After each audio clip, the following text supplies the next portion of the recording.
జరిగింది.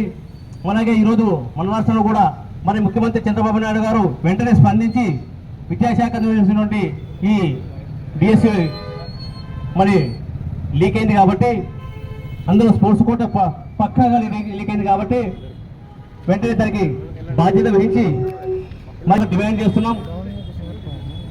కాబట్టి ఈ రాష్ట్రంలో మరి నేనైతే నిరాహార దీక్ష చేస్తున్నటువంటి విజయవాడ సెంట్రల్ నియోజకవర్గంలో అనవసరంగా దాడి చేసి మరి పార్టీ నిరాహార దీక్ష చేసినటువంటి దాడి చేసి వారి కార్యకర్తలు వేధించడం, వారిపై దాడి చేయడం సిగ్గుచేయడాన్ని తెలియజేస్తూ ఈ కార్యక్రమం చేసి ప్రసంగించవలసిందిగా శ్రీమతి పుట్టారెడ్డి గారిని కోరుతున్నాం.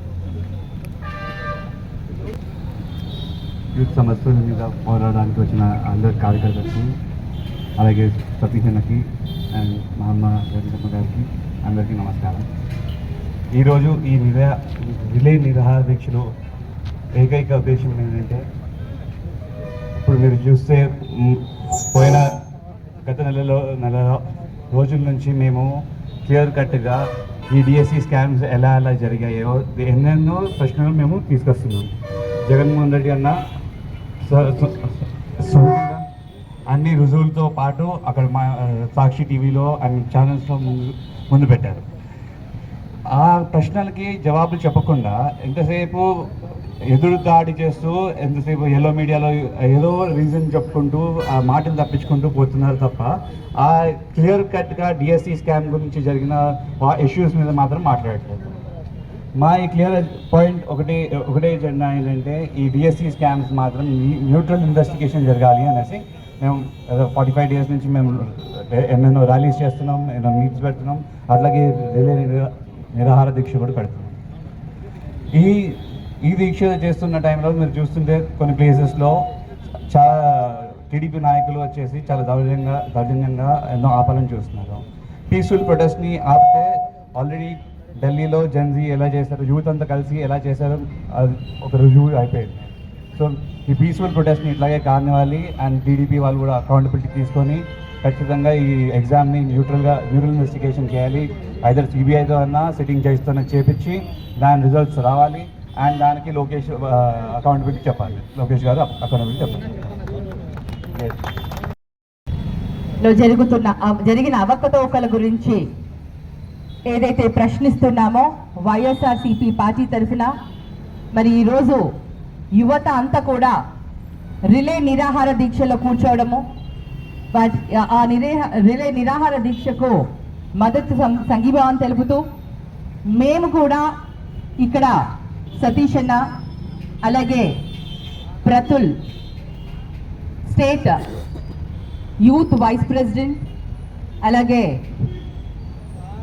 డిస్ట్రిక్ట్ ప్రెసిడెంట్ సోమశేఖర్ రెడ్డి,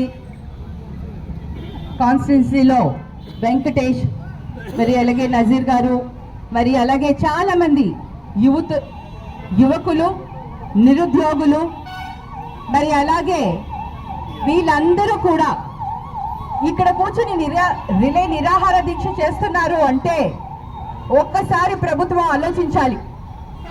వాళ్ళు ఏమి హామీలు ఇచ్చారు, ఆ హామీలను ఎందుకు నిలబెట్టుకోలేకపోతున్నారు అని.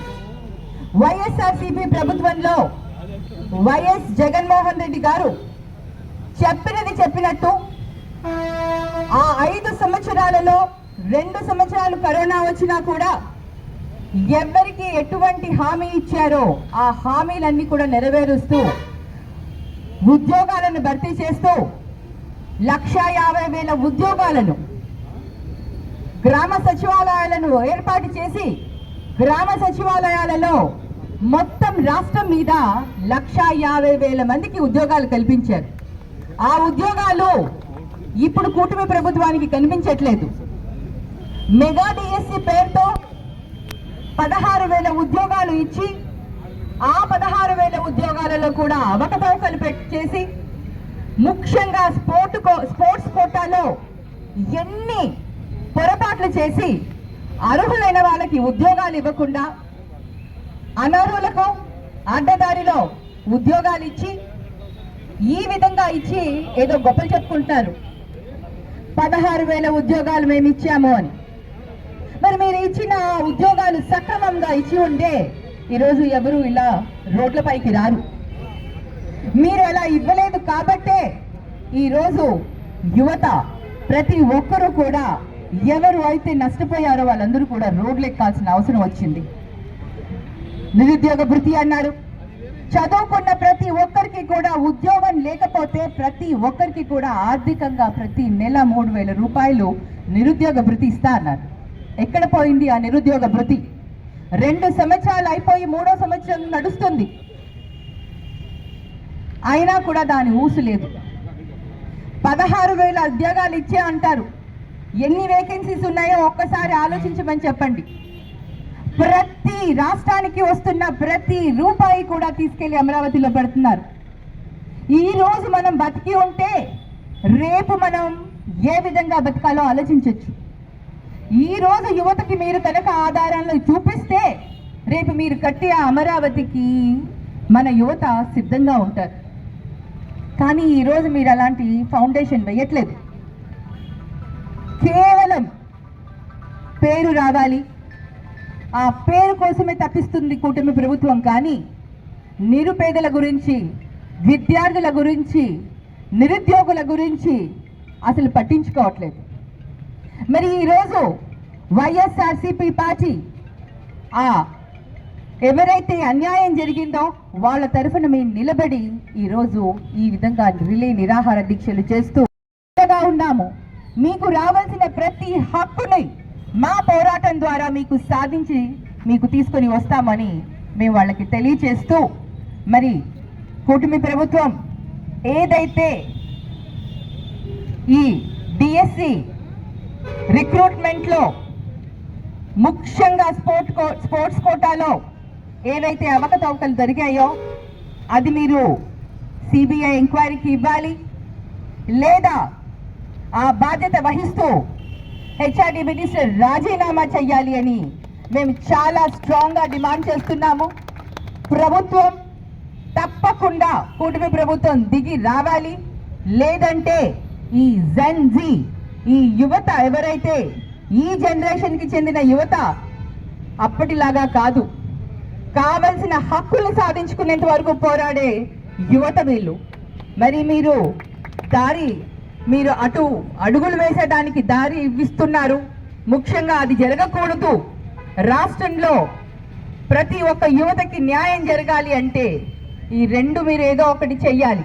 ఒకటి సిబిఐ ఎంక్వైరీ అయినా చెయ్యండి, లేదా రాజీనామా చేసి మీరు జరిగిన తప్పుని ఒప్పుకొని హుందాగా రాజీనామా చేసి పక్కకు తప్పుకోండి. ఇదే మా డిమాండ్.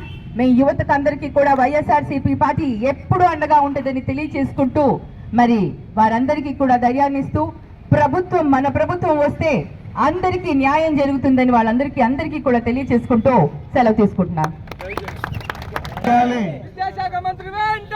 రాజీనామా చేయాలి, రాజీనామా చేయాలి, కల్పించాలి,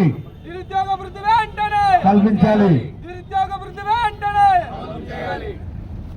ఇప్పుడు మన మధ్యన డిఎస్సి బాధితులు ఈరన్న ఉన్నారు.